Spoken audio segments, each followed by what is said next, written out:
오늘 방영된 슈룹9화 역시 제대로 찢었던 회차였습니다. 먼저 심소군은 아쉽게도 경합에서 탈락하게 되었네요.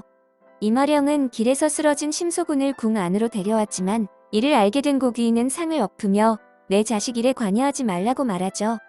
화를 못 참은 고귀인은 개성대군이 여장을 한 그림을 황귀인에게 보여주며 중전 눈에 피눈물 나게 하면 이 그림을 건네준다고 말합니다.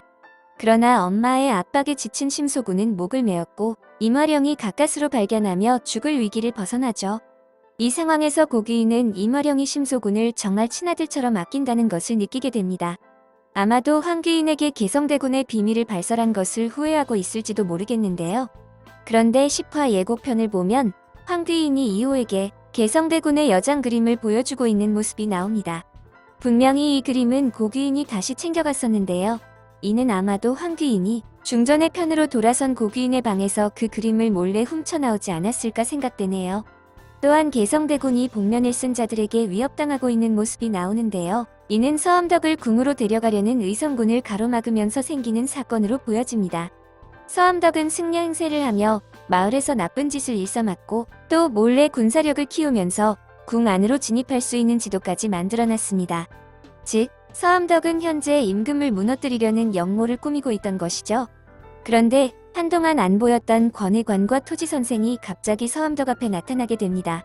다시 말해서 서암덕과 권혜관 그리고 토지선생은 이 영모를 준비하고 있는 한 팀인 걸로 보여지는데요. 이들은 모두 대비에게 죽임을 당한 태인세자와 패비윤씨와 관련된 사람으로 보여집니다. 토지선생은 태인세자를 전담으로 치료하다 쫓겨난 의관, 권혜관은 토지선생의 밑에서 배우며 그를 존경해왔던 사람 또는 패비윤씨와 직접적으로 관련이 있던 인물로 추측되며 서암덕 역시 이호가 왕이 된 것에 대한 불만으로 궁을 떠난 사람이었으므로 영모의 이유는 충분해 보이네요.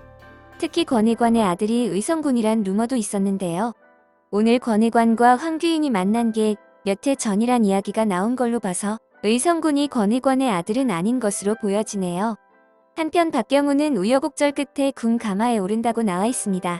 그런데 성남대군은 박경우가 백성들의 코 묻은 돈을 등쳐먹고 있다고 생각하며 박경우의 집을 뒤지는 모습이 나옵니다. 성남대군은 박경우가 보관해놓은 서적들을 발견하는데요. 아마 이 서책엔 백성들의 돈을 불려서 돌려준 내역이라든지 백성들의 돈을 모아 이들을 잘 살게 해주는 방법 등이 적힌 내용이 있을 것으로 보입니다. 모든 오해를 푼 성남대군은 박경우에게 진심으로 다가가며 결국 박경우를 궁으로 데려가는데 성공할 것으로 보입니다. 그렇다면 이호는 대체 왜 자신이 왕이 된 것에 대한 불만으로 떠난 박경우와 서암덕을 불러들이려는 걸까요? 아마 이호는 서암덕의 반역을 눈치챘을 가능성이 높습니다. 따라서 일이 더 커지기 전에 서암덕을 궁으로 불러들여 그를 설득하고 어떻게든 다시 자신의 사람으로 만들어보려는 생각인 듯합니다. 또한 박경우 같은 경우는 백성들이 그를 왕처럼 따른다는 소문을 듣고 그런 사람이 궁에 필요하다고 생각하여 경합을 계기 삼아 그를 부르려는 것으로 보이네요. 과연 이호의 이런 큰 그림의 결말은 어떻게 지어지게 될까요? 오늘 준비한 영상은 여기까지고요. 재미있게 시청하셨다면 구독, 좋아요 부탁드립니다. 감사합니다.